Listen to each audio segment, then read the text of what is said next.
Okay, aloha everyone. Thank you for joining us today for our Native Hawaiian Perspectives discussion. My name is Jacqui Hoover, and I have the privilege of serving as the Executive Director for the Hawaii Island Economic Development Board.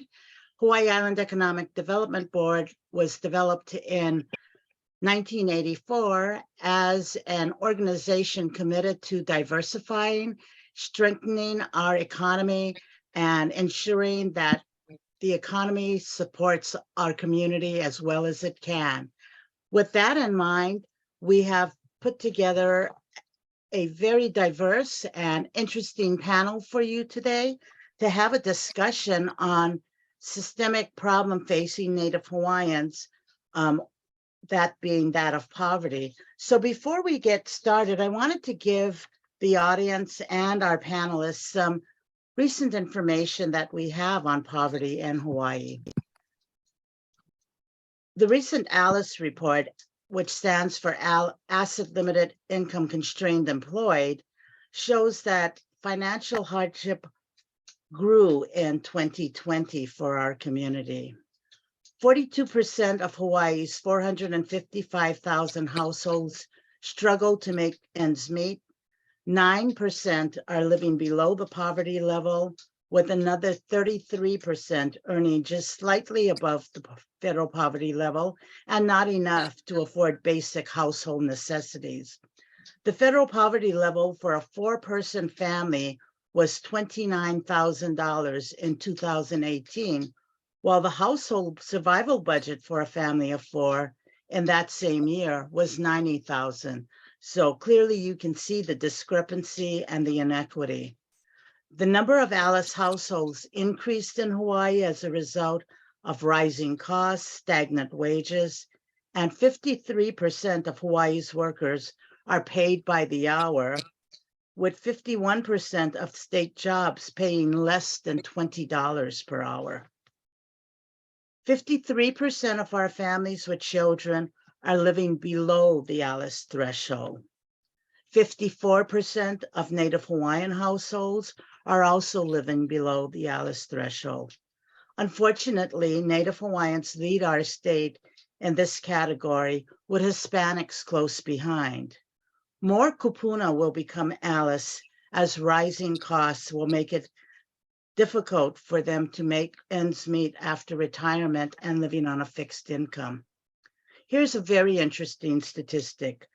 Life expectancy is the highest on Oahu at 82.6 years, where 40% of the households are below the ALICE threshold, and the lowest rate of life expectancy is here on Hawaii Island at 80.9 years, where 48% of households are below the ALICE threshold. Without enough income to cover current and unexpected expenses, ALICE households cannot save enough for future expenses like education, retirement, down payment on houses, or in the event of an unexpected expense. Today, we're going to explore poverty more closely as it relates to our Native Hawaiian population. And our panelists today are Lee-Ann Heely, Wally Lau, Shane Palacat-Nelsen, and rather than take time out of the precious 1 hour we have for what we all expect will be a very engaging and relevant conversation, I'm going to ask that our audience please indulge me and read the bios with which you were provided so that we can jump right in. And I'm going to do that by letting our panelists hear the topic that we're discussing today again. Generational poverty is a systemic problem facing Native Hawaiians today. Is it fixable? And where do we start? And with that, panel, please have your talk story with as little interference from me as possible. Mahalo nui, Jacqui. Mahalo, thank you. Yeah, I think we have to I understand what generational poverty means to Native Hawaiians, if we're talking about the Native Hawaiian perspective, because it's a little different than the general population, I think, because with our generational impoverishment, I think that Native Hawaiians deal with that a little different than the rest of the Alice population would typically deal with, poverty or I don't know if I even like the word poverty with Native Hawaiians. Like, I feel like if we're looking at diversifying economy, that Native Hawaiians have a lifestyle. I don't know. What do you think, Uncle Wally or Lee-Ann? Yeah, I agree with you, saying. Oh, sorry, Uncle, go ahead. Yeah, I kind of agree with you as you started off. I understand for the word poverty, but I think if I put on my Hawaiian lens on, we as Hawaiians sometimes have been put into so much different categories. I guess we're under the microscope a lot. And so when we're put into that poverty level, and I understand why, one would do that, it kind of makes me as a Hawaiian feel like I'm lesser than. And I remember when I first started at Kamehameha schools, and I was in a trustee meeting, and I was there to get funding for my alternative education programs throughout the state, working with the at-risk Hawaiians in a different community. And as I was trying to pitch why I needed additional funds to support the program and to support this at-risk Hawaiians, and I was listing all the reasons why, one of the trustees, Papa Richard Lyman, asked me, and he said, Wally, tell me something positive about these Hawaiians. Tell me something positive, not always negative. And that was in the mid-1980s, and that threw my lens completely different. Yes, we have issues. Yes, we have challenges like everybody, but every Hawaiian is an at-promise Hawaiian, Whether, it's a kid, whether it's the family, that we got to spin that narrative to say you are okay. Now we got to find ways to assist you and support you along this journey, like anything else, but to almost label them with, a kind of a negative connotation or a lesser than connotation. It's almost like they're going to the batter's box with one strike going in again on them. So I agree with you in a sense. I understand why we use the term poverty, but for some, they never see them as poverty. That's the way that was their way of life, and they were doing good. So, Lee, I'm sorry, I jumped in, but maybe you like share some stuff. Oh, mahalo nui, Uncle. Mahalo, Shane, for sharing, and Uncle. I agree. When I received the invitation, there was that hesitation. Wow, we got to talk about poverty. As a panelist, Native Hawaiian wahine growing up in Kailua, Oahu. My mother's from Punalu'u on Oahu. 6 children, humble household. We never focused on what we didn't have. We focused on what we had, as little as it may be. And so, prior to today, I looked up generational poverty. And the definition is something, it has to occur over 2 generations to be considered in poverty, impoverished. And think of that word impoverished. And this goes back to the language. We grew up in a household with a mother and father who planted seeds of being impervious, and that is unable to be affected by, right, anything that comes our way. So to break the cycle of that 2 generation, multiple generation, it's critical. And how do we do that? We have mentors like Uncle Wally to disrupt it back in the 80s, to respond to Papa Lyman and say, yeah, we have a lot of great things happening. So many of us know Uncle Wally, he's not going to reference the at risk, it's always at promise, which also goes to another thought. We all have amazing talents that we've been born with. What are we doing with those talents? Is somebody helping us to unearth those talents and apply those talents? So I believe there are solutions, but certainly in the household, you know, growing up, we just focused on what we had to be prosperous, to share, to work together, and just be of good service to community.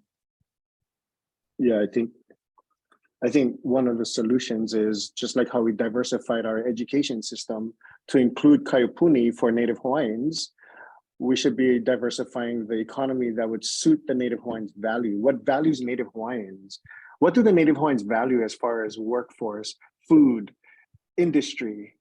Nobody's asking them anything about those things. They're saying, no, you have to eat, you have to buy from Costco, you have to eat these foods from McDonald's, you have to do these things in order to be considered rich or be considered above impoverished. You have to have this certain job and get paid a certain amount so you can build your house that would conform to county permitting guidelines or state land use commission guidelines. Those things do not support Native Hawaiians and how we actually lived for thousands of years on these lands. And to me, that's what's causing from my perspective, that's what's causing poverty for Native Hawaiians. Now, I have relatives that live in coffee shacks almost my entire life. They still live in coffee shacks. Does that make them poverty? Because they still got to pull the string to turn on the light. Is that poverty for them? Or is that poverty to our eyes who prefer to flip a switch or clap our hands so that the light goes on, right? They get electricity, the light goes on, they can see at night. Is that poverty? You know, do they want to improve themselves? Perhaps, but it's going to cost this much. Do they have that option to do that? Do they have the option to even live how they want to live now and then perhaps later on improve? That's, I think, where the Alice population that Jacqui's talking about is, hey, how can we help them improve if they want to? If they don't like to improve, why do we keep putting them on disparity lists, right? I think it's a choice. You know, Shane, along that lines too, I guess, and growing up as well as working with Hawaiian families that have all of these challenges, whether it's from the educational side, the social side, and so forth, is I had to learn, you know, from a Hawaiian, I had to look at from a Hawaiian lens, I guess, a Hawaiian lens. You know, nothing against the Western lens that I went to school for and everything else. But I had to ask myself, what lens, if I'm working with these families, what lens do I put on first? And I've come, for me, was most effective to put on the Hawaiian lens. And the Hawaiian lens is more our cultural values, practices, and so forth. Yeah. And when I say cultural values is my cultural values and practices. So I had to also understand that Hawaiian families' cultural values and practices. And we began the conversation really with that in mind. Who are you as a Hawaiian based upon your cultural values, practices, protocols in your family?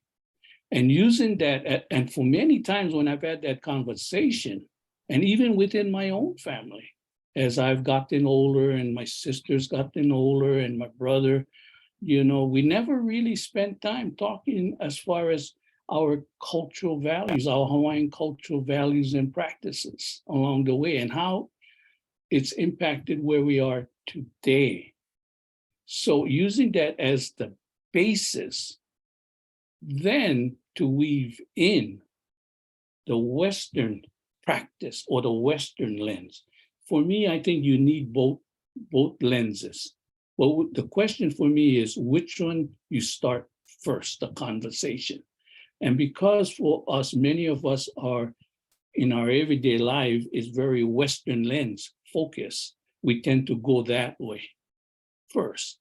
But then for me, with my Hawaiian families, it's always you coming back down to my Hawaiian family, my Hawaiian lens. And so starting there and moving forward. I find it helpful in going through the journey, because again, there are a lot of things they had done that were positive, that was constructive. And so you want to build off of those successes on their journey, and using both the Hawaiian lens and the Western lens, Hawaiian standards versus Western standards. So it's not one is better than the other. It's which one do you start off first with? Yeah, I agree, Uncle Wally. Mhm. I think, I mean, this kind of leads to, what do Native Hawaiians value at some point? Like, how are we measuring what Native Hawaiians value? Do we, and is that part of the component of determining poverty as well? Is what do they value? We're basing the valuation of poverty on some sort of concept that comes from an institution far, far away. And do we have the resources? Are we diversifying enough to provide a comfortable living space for people? And I'm not talking about just homeless people, because that's not a large part of our Hawaii Island population. It is a large population, but it's not a large part of our population on Hawaii Island. However, do we provide options for those that we can, and those that we cannot? How do we address those? You know, that's part of some of the poverty issues as well. As far as the Alice population is concerned, from Native Hawaiians, I do know that Kuleana was an important aspect. The philosophy of Kuleana, the responsibility to your aina, the responsibility to your resources and your community, played a huge part in your economics, in your household economics. Yeah, our policies today don't support any of that. You know, our legislators are not talking to Native Hawaiians. They're too scared to talk to us. We're always angry. We're always yelling. We're always screaming. We're always protesting. But nobody figuring out why. Nobody listen to why, what is valuable to us. I can tell you, when I sat with the kupunas down at Kaloko Fish Pond, trying to have the federal government restore the fish pond for food security or food sovereignty, I can tell you what the kupuna said down there. Yeah, just because you get fish don't mean nothing. If the fish not ono, then it's not valuable to us, so we're not going to eat them, right? So is the park working towards restoring the ono in the fish? Those are philosophies and values that are meaningful to Native Hawaiians. If the limu is not there to feed the fish that we like to eat, then we got to restore the limu. But we're not doing those things, right? We're not looking at what values Native Hawaiians. If we need education and workforce that would support restoration efforts or support those things that Native Hawaiians value, those things are not being created. How do we create them? Where do we create them? Where do we start? Do we start in housing? Do we start in education? Sorry, Jacqui. Yeah. No, this is all interesting, and it's caused me to think about what all of you have said to date about changing the lens and so forth. And I find it interesting that what legislators and others have been talking about is measuring quality of life. And what you all are talking about is, in fact, measuring quality of life. So how do we integrate that into the broader community so that Native Hawaiians are included in that uplifting discussion versus, as Uncle Wally said, being labeled? Because one of the things that we'll have to think about is where do the resources come that will allow us to transition from what I've heard some of you say, you know, not our way of thinking, to better integrate our way of thinking. To me, Jacqui, it starts, if you look at intergenerational and breaking the cycle, like Lee-Ann was saying, you know, one, we're trying to fix adjust things now, the here and now. I guess my thinking is, and we need that, but my thinking is also the 7 generations down the road. You know, it's what can we do at the very young age?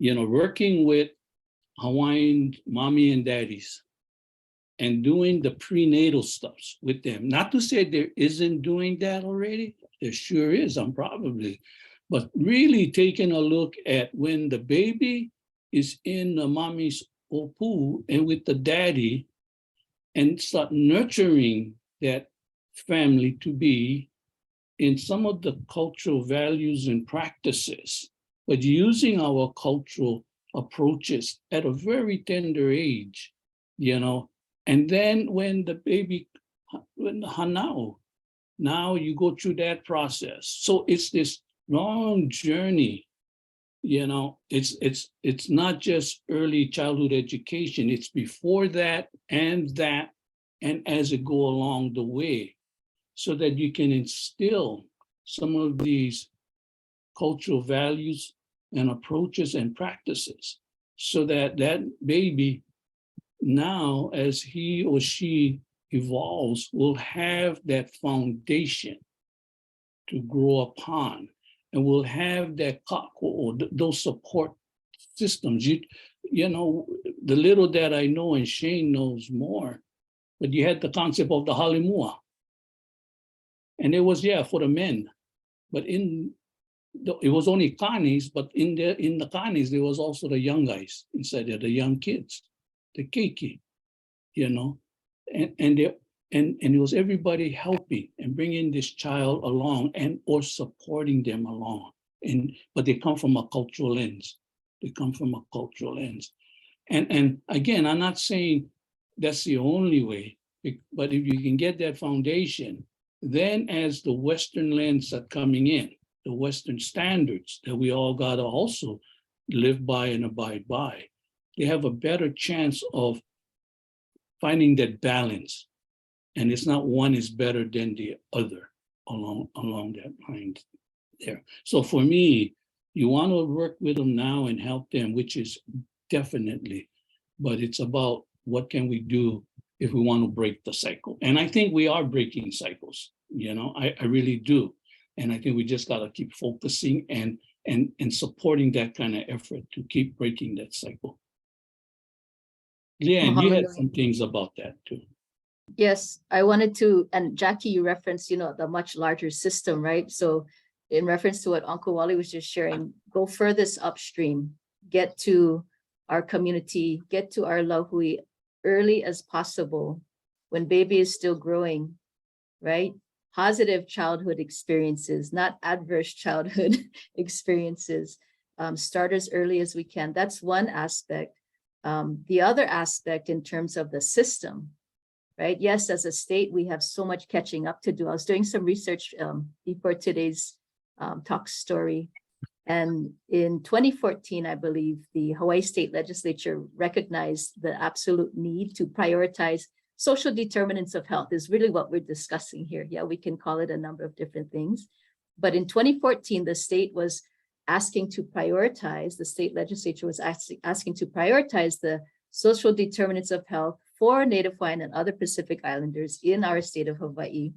And at the time they were addressing it, it was known that they were already 30 years late for prioritizing it. So I'm sharing this to show the gap from a systems perspective, a state legislative perspective, that we have a lot of work ahead of us. And so how do we combat that? We participate, like Shane, Uncle Wally, and myself, and you, Jacqui, and so many others who have pursued nonprofits and other lines of work to be outside of that box, that legislative box, so that we can move swiftly. Yes, we have to connect with one another, talk story. As we have heard, language is so powerful. It's a matter of semantics, right? We have cultural values, but a Western system. And so in looking at the two, which comes first, right? As Uncle Wally referenced, foundational values, looking at the system, but how do they align? And these are the conversations we have to have. So getting the right people at the table, learning our community, if we, gathering the information and understanding. So go ahead, Shane. No, I mean, I talk about this in our community, throughout different community venues as well, about how much we need to invest in our own community. And sometimes we think we're investing in our community, but we're not.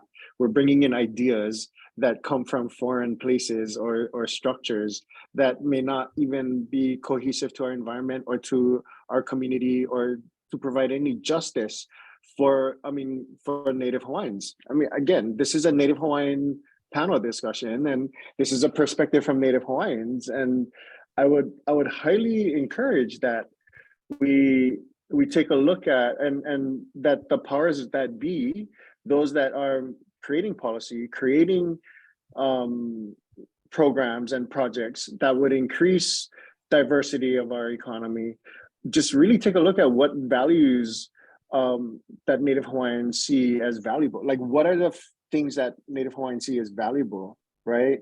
And again, this is not about going back to the old days, because I am present day. I am Native Hawaiian and I exist today.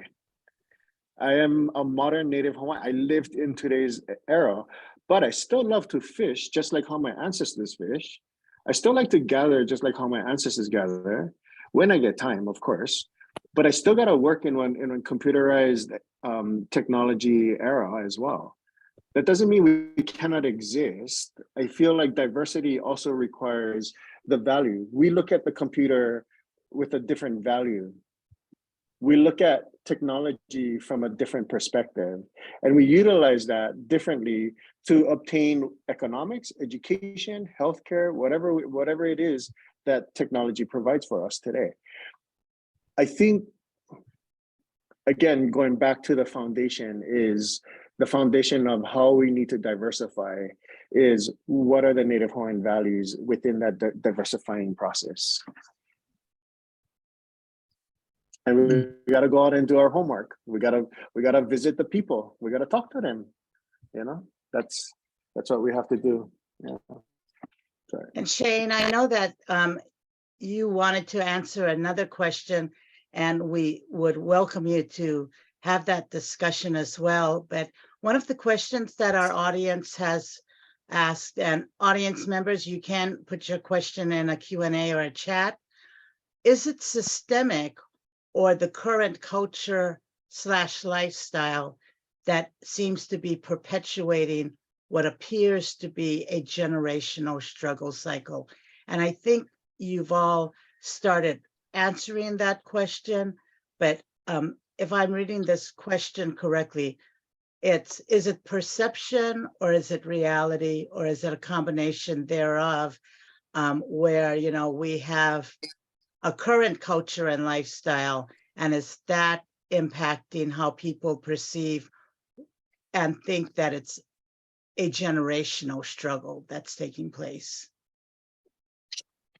So I'm not a social psychologist, but I am a Heol practitioner, where philosophies are developed for many generations, thousands of years. Yeah, and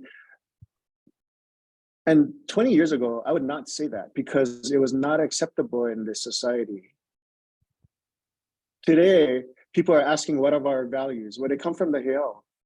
Yeah, and people think that we only did human sacrifices on the Heol, or sacrifice. No, that's where we promulgated philosophy. That's where we promulgated kapu. That's where the kanawai existed. And that was what supported the values. And today it's relevant. As a policy advocate myself today in the Office of Hawaiian Affairs, I utilize that process. I still utilize the traditions and the systems of my ancestors to promulgate policy, to impact community. And not only me, but many of the Native Hawaiians that work in government today still use the same process. Now, whether they're Heol practitioners or not, it doesn't matter. What matters is the philosophy. So I don't know if it's more, how did you say, Jack? Sorry, I forget what you said. Something about, like, was it a reality or something Perception. else? Versus something else. Perception. Or perception. Yeah. I think from a Native Hawaiian perspective, I don't know if we would discount Western perspective, to the point where it's not valuable. But I feel like, and I cannot speak for all Native Hawaiians, but as a Kanaka that works in community, I can say that it's philosophy, what we believe in and what supports our life, what supports our foundation. And what's important to us is not just stuff that feed us physically, but also spiritually. We all know this, right? We throw on first baby luau. That's not for physical. That's not because we like throw on body. That's a spiritual process. That is a spiritual celebration. You know, there's so much things that people think that, oh yeah, the Hawaiians, they only do these things and that things and then, but there is a spiritual connotation to it. And it's very important. We ho'oponopono when we get problems, but we also ho'oponopono when we want to increase abundance. And that's what we're trying to do right now is ho'oponopono is not only for problems, but that's also to increase what we feel that needs to be elevated or create abundance. It's a pu'uhonua concept, by the way, the philosophies of pu'uhonua. No, I think you bring up a good one, what you just said, you know, because we all see ho'oponopono as when there's a problem, right? It's not, yeah. It's not that. It's exactly here. You know, it's about how we can make things, look at it on a positive spin and how we can enhance what we do have already, you know, and build upon. Jacqui's a key player, yes. Yeah. Jacqui's a key player in this ho'oponopono process that we're having right now, you know? Right. Asking the right questions and pulling out the right ideologies from us. Yeah. Right. So it's almost like looking at what we do have, what is good in place, and how do we build upon that, and where might be some of the gaps in here, you know, that we can strategically kind of add on to along that line there. But yeah, you know, Jacqui, I was just thinking too, you know, the other day, and just my growing up and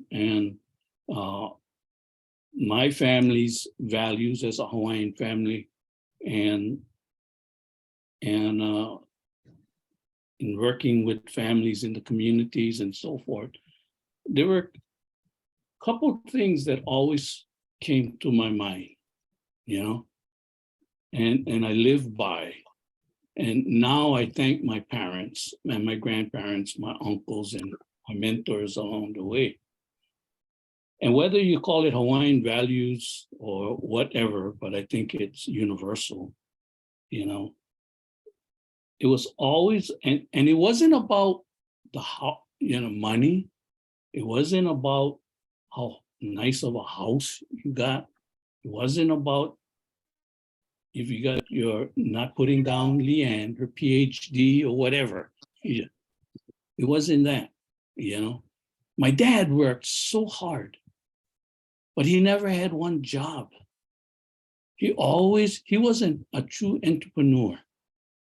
You know, he tried this, he tried that, he tried this, he tried everything, you know, but he never had a steady job.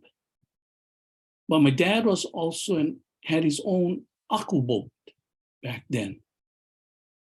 And then things didn't go really well on the aku boat, but he made relationships with the rest of the aku boat captains.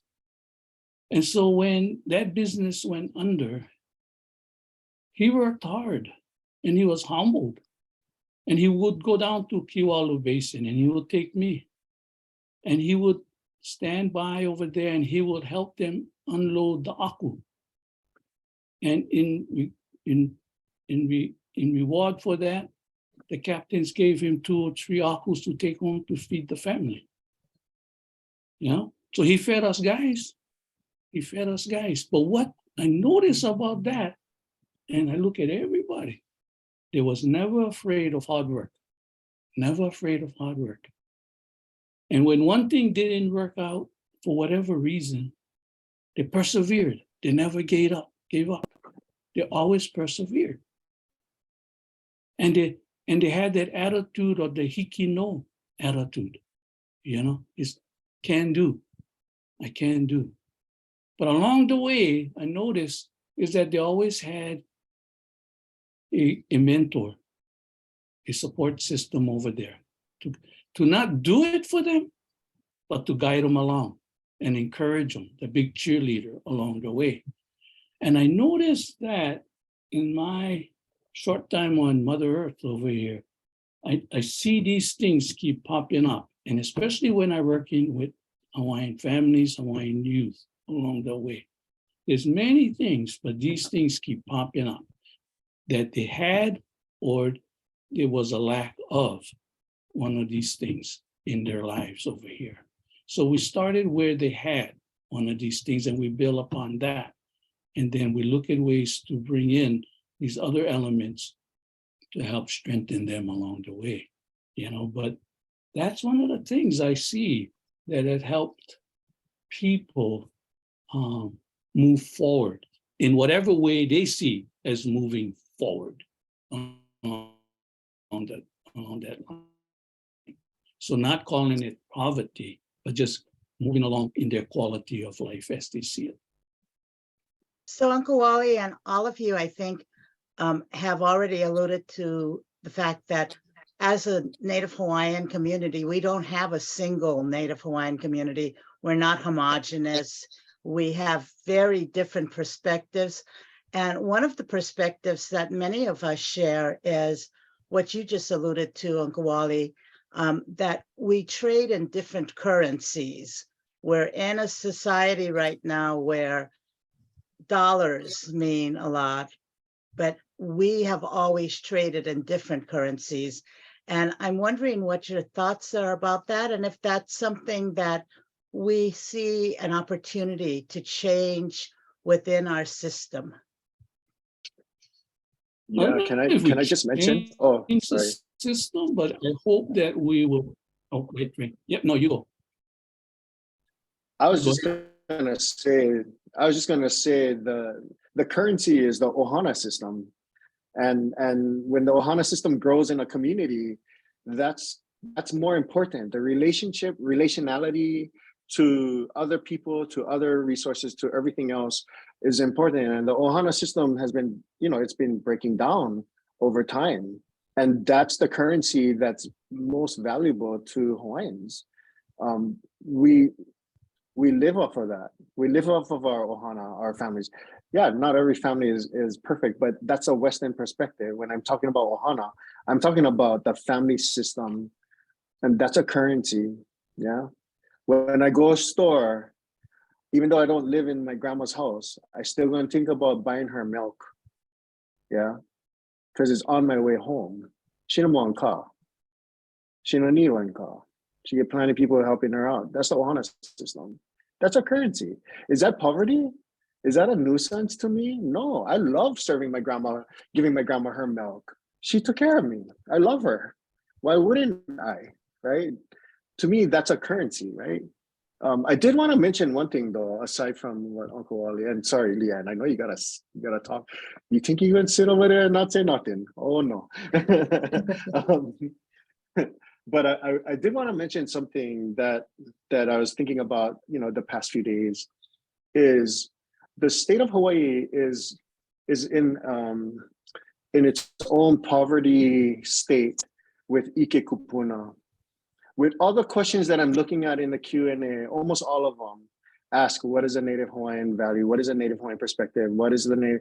That means our state of Hawaii, the state that has Native Hawaiians in, lacks Ike Kupuna and understanding of their own value. That's a poverty level that we should be measuring as well, right? Good point. Good point, Yeah. Shane. No, I appreciate everybody's contributions. And one of the things, so when I served with Vibrant Hawaii, we looked at the Native Hawaiian youth, right?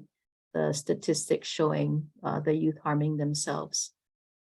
Who's ranked highest is our Native Hawaiian Pacific Island youth, right? So that mentorship that was spoken of earlier, Uncle Wally, the work that you're doing, Shane, to advance policy and all of your other contributions. My work with Hawaii Island Community Health Center although a federally qualified health center established during the war on poverty, there's that P word again. All of the projects, all of the talk stories, all of the meetings that I intentionally choose to be a part of, I do because I know there are solutions on the horizon that I will participate in finding a solution.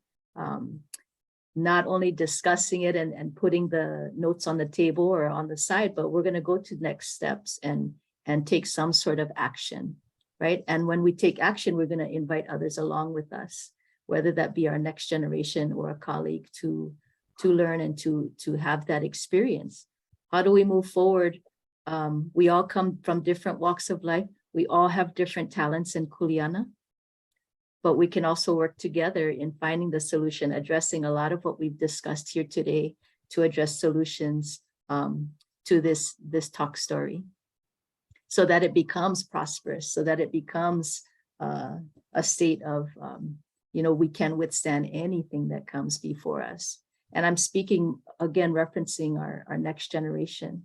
That's alarming, right? So the clock has been ticking, right? The clock has been ticking.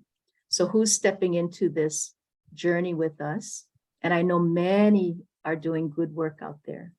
We've been blessed in our lines of work to cross paths with so many different groups, individuals, those who aspire to start nonprofits so they can be a part of the solution. So that focus of the youth is high on my priority in addressing what we're talking about today.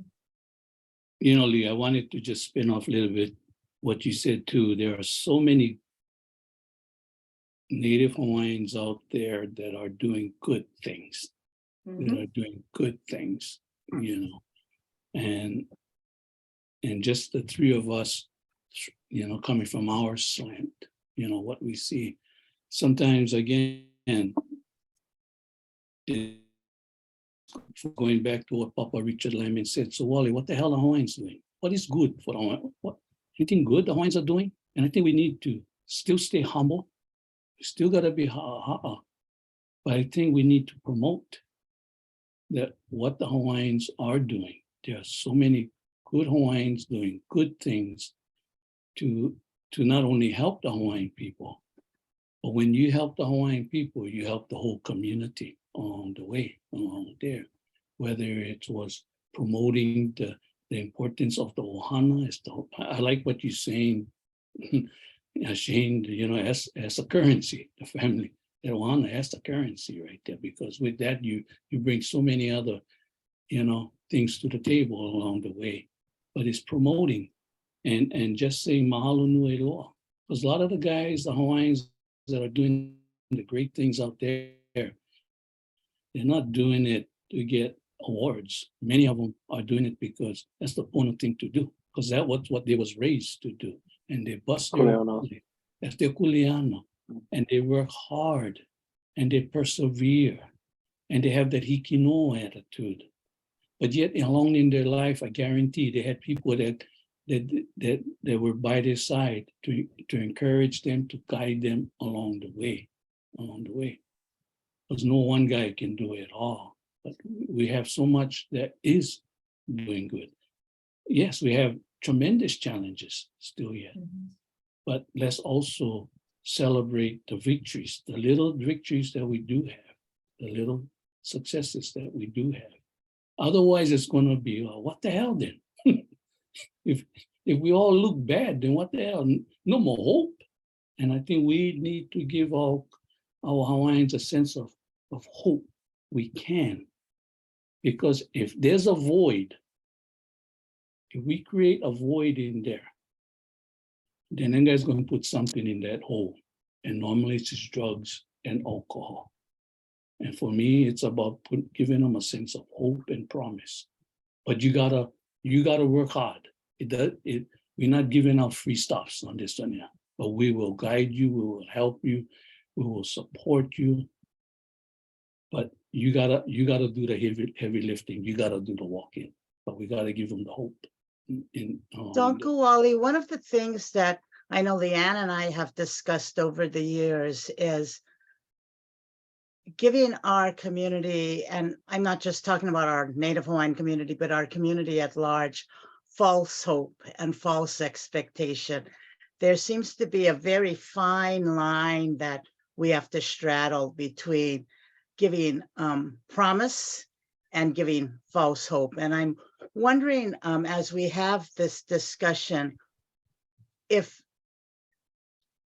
we were to ask for one actionable step, what would that step be? And I know, Uncle Wally, you've talked about, taking on the mantle of mentoring and providing, living by example and so forth. Shane, I think you made a great point about ohana, because that word is bandied about today, just like the word kuleana, without people having the deeper understanding of what it means. So what would one actionable item be that you personally would take on or be willing to suggest that others in our community take on?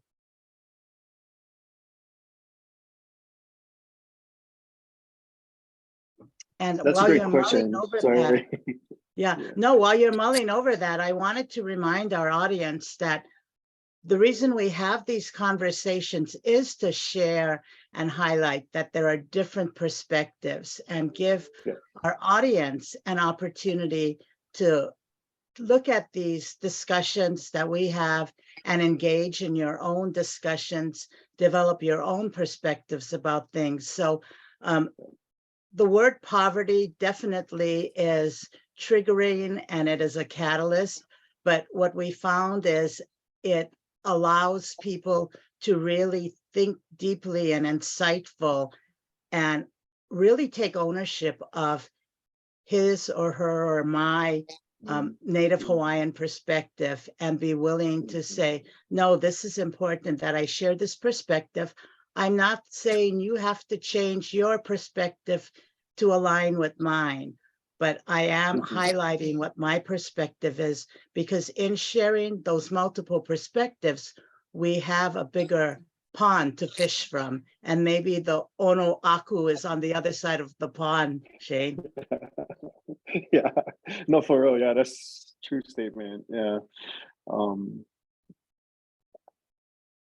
I was thinking as you were talking that, for me, just that, Jacqui, just the idea of, like, a lot of my work for the past 12 years have been focused on creating the diversity to support not just Native Hawaiians. Like, I know that this is a Native Hawaiian perspective conversation today, right now, at this moment, but my paternal side of the family is Filipino. They're pure Filipinos, nowhere close to Hawaiian. Yeah. But they managed Coloco fish ponds for 2 decades in the 20s and 30s with the same processing concepts. So I'm looking at, these are not just Native Hawaiian things, but they're perspectives that align to our community environment. And I think that's important.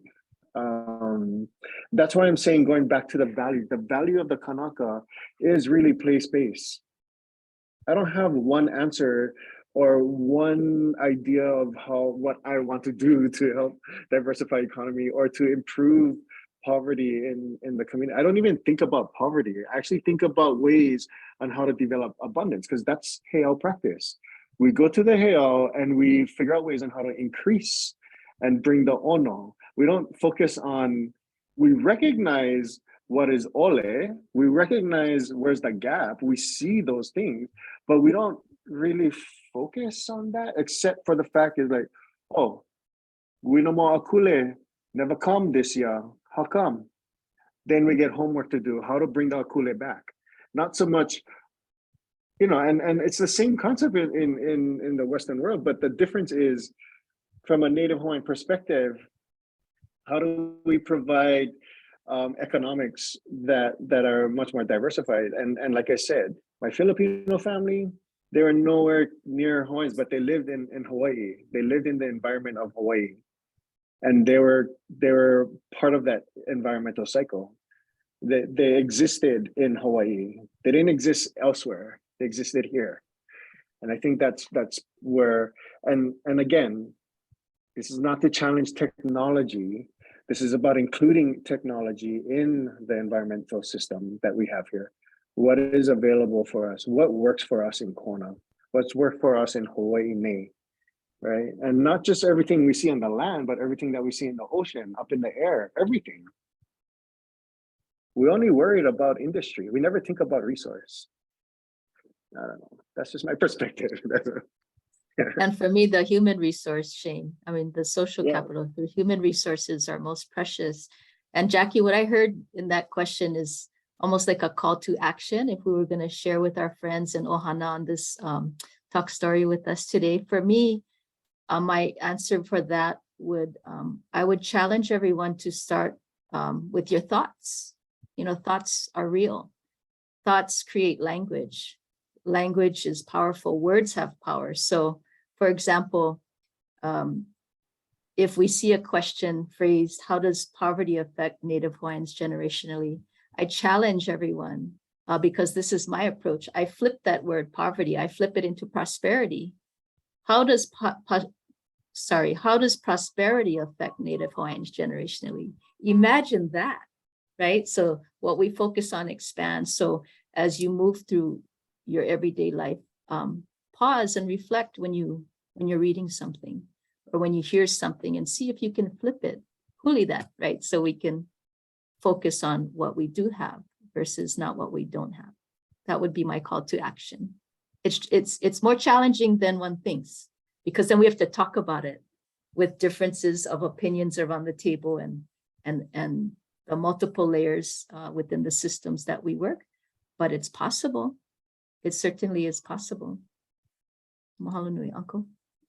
Yeah, that's a good question, Jacqui. And for me, and I try to strive it every day in my own daily life, whether it's to a Hawaiian or a non-Hawaiian, to my own, within my own family, is that I try to honestly try to give a positive compliment to somebody. Even though you can see, oh, they never do too good. But what did they do good? What did they do good? Because it's easy to go down the, you never do it exactly the way, or you never really did it. But can you start off by saying something more positive? Hey, you really tried hard. I really appreciate it very, very much. Versus, gee, you could have tried more harder. Spin them. And I go back to, that Papa Lyman thing.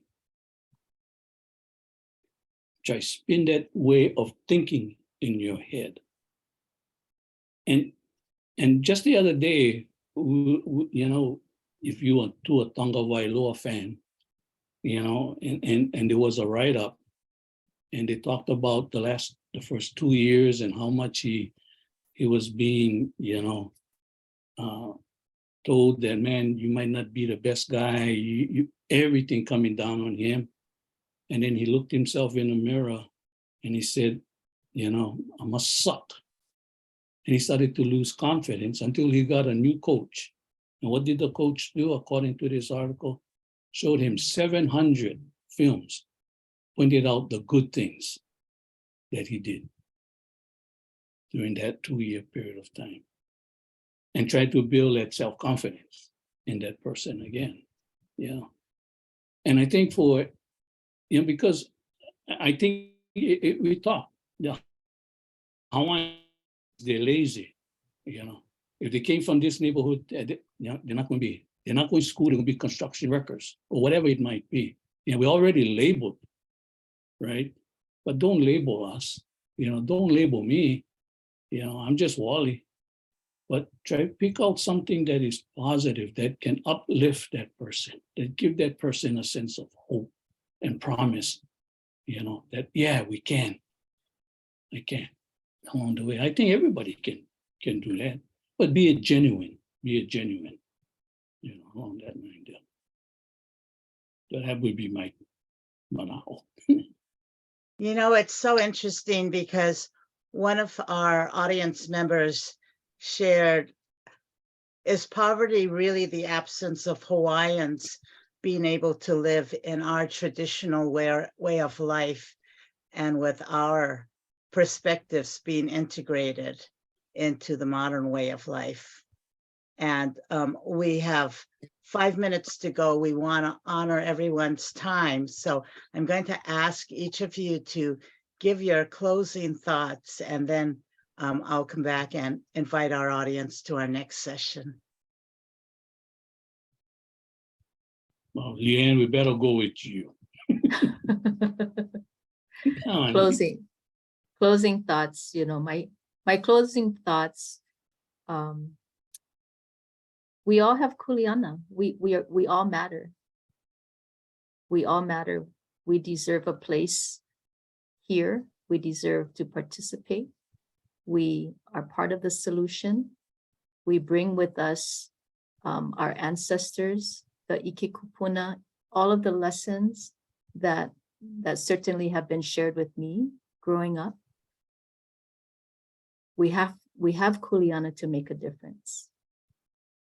We talked a lot about values today. We talked a lot about mindset. We talked about confidence in oneself.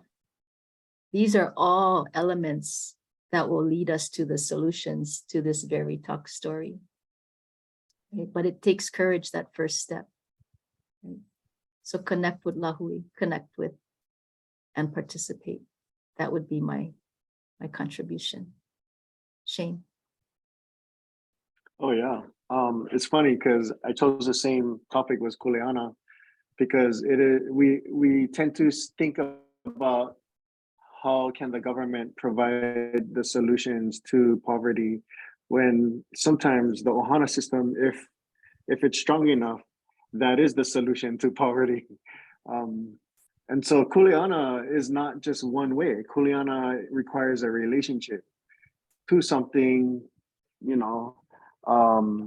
and to me, I think that in closing, that's all of our kuleana. We all live in Kona. We all love this place. Yeah, we all spend time, most of our life here, waking moments and sleeping moments here in our community.